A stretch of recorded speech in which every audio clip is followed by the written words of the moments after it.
মাত্র 18 বছরের টকবগে যুবক সজীব মোহাম্মদপুরের টাউন হল এলাকায় সবজি বিক্রির পাশাপাশি বাসাবাড়ি বদলের কাজ করত।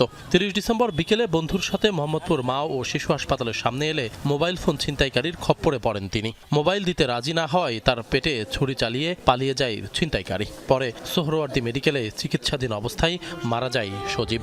আমার ছেলের মতন কারোর সাথে খারাপ ব্যবহার না, ও চুপচাপ খুব শান্তশীল ছিল। এসব ছিনতাইকারীরা কতটা ভয়ানক এবার সেই চিত্র দেখাবো আপনাদের। ডিসেম্বর মাসের 6 তারিখ রাত 2:47 মোহাম্মদপুরের পশ্চিম কাটাসুর এলাকার সিসি ক্যামেরার ফুটেজ এটি। গভীর রাতে একদল কিশোর গলি দিয়ে ঢুকছে। সবার হাতেই বড় বড় সামুরা, লাইটের আলোয় জল করছে। একটু সামনে এগিয়েই এলোপাতারি মানুষের বাড়ির গেটে কোপাতে থাকে তারা। জানান দেয় নিজেদের আধিপত্য।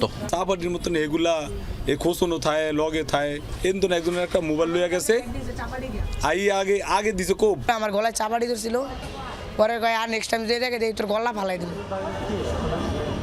তাদের এমন ভয়ঙ্কর চিত্র অলিগলির সিসি ক্যামেরায় ধরা পড়ে বলে মোহাম্মদপুরের বাড়ির মালিকদের সিসি ক্যামেরা খুলে ফেলার হুমকি দিয়েছে চক্রটি। অনেকেই ভয়ে বাড়ির সামনের সিসি ক্যামেরা খুলে ফেলেছে। এলাকায় খবর নিয়ে জানা গেছে মোহাম্মদপুরে এখন কিশোর গ্যাং আর ছিনতাইকারীদের দৌরাত্ম্য সবচেয়ে বেশি ঢাকা উদ্যানের নবীনগর হাউজিং, চাঁদ উদ্যান ও চন্দ্রিমা হাউজিংয়ে। এসব এলাকায় কিশোর গ্যাং ও ছিনতাইকারীদের দৌরাত্ম্য কেমন সেই গল্প শুনুন সাধারণ মানুষের মুখে। সকাল বিকাল সব সময় হয়, অটোরিক্সা দিয়ে ছিনতাই করে। 2-3 জন আসে সামরা নিয়ে, অটোরিক্সা দিয়ে আইসা দাপ করে এক জায়গায় থামায়, মনে করেন যে যা আছে মনে করেন কোবায় কাবা সব নিয়ে যায়।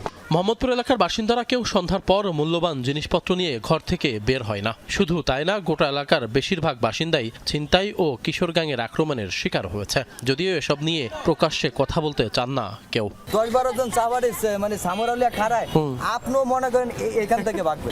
এমন আমি এটা চিনি, এর কথা আপনার কাছে বললাম, আমার না পারলো আমার ছেলেরে জবাই করে দিল। বাটন মোবাইল ছিল, বাটন মোবাইলে লয়ে গেছে শুক্রবার দিন।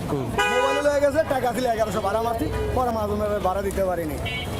আওয়াতে যাত্রীতে লয়ে গেছে, যাত্রীতে নিচে টাচ মোবাইলের টাকা নিয়েছে 1700। নির্দিষ্ট থানা বা এলাকা না, ঢাকা মহানগর ব্যাপী আমাদের ছিনতাই প্রতিরোধে আমাদের টিমগুলো কাজ করছে। আমাদের ইউনিফর্ম পুলিশের পাশাপাশি ডিবি এই ক্ষেত্রেও সক্রিয় ভূমিকা পালন করছে। আমরা চেষ্টা করছি এই যে কোনো ধরনের অপরাধ, বিশেষ করে চুরি, ছিনতাই এসব যেন না ঘটে, এবং ঘটলে দ্রুততম সময়ের মধ্যে সেসব ঘটনা যারা জড়িত তাদেরকে গ্রেপ্তারপূর্বক আইনের আওতায় নিয়ে আসা। মোহাম্মদপুরের অপরাধ নির্মূলে স্থানীয় সন্ত্রাসীদের গ্রেপ্তারের দাবি এলাকাবাসীর। আশিক মাহমুদ, যমুনা নিউজ, ঢাকা।